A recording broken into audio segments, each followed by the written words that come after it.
Hey, AP Government students, this is Ms. Carlson, and I'm just going over what's going on this week.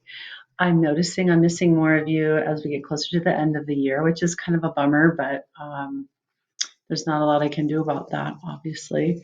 We are kind of wrapping up the last section of our book, basically, and I'm trying to go through it with you so you actually don't have to read the chapters. So I kind of look at what we have to cover and then I find ways to do that. So in case you've lost your chapters or that's not what you want to do anymore, I'm trying to make it as simple as possible. So you can see my screen right here. Here's our week. We have two assignments. One is on political parties. So if I click on that, it's some slides that you're going to take a look at and some activities you're going to do. So as you guys know, there are other parties besides the Republicans and the Democrats, but those seem to be our main parties. But we're going to take a look at the parties and you're going to do some different activities in here. Watch a couple of video clips. Why do we have a two-party system? Some of us, there's been a lot of things happening this year that many of us don't understand. Like, why is Iowa such a big deal?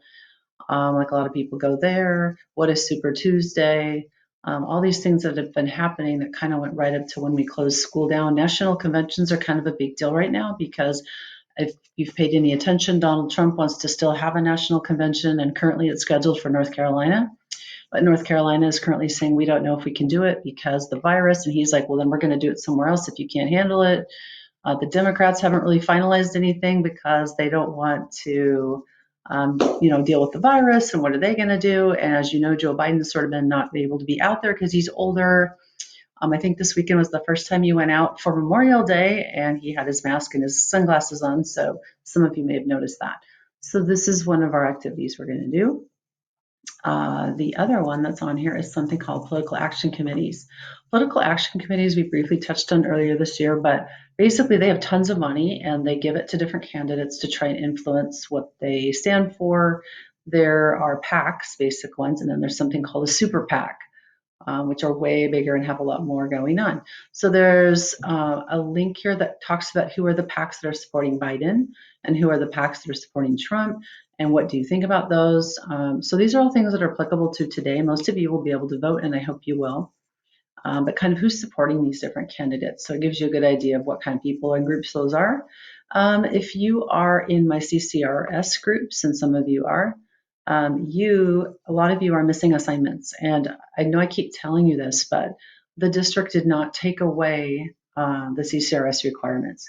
So you can see there's a list of what I don't have, which was already due. You guys were already assigned up through lesson 4.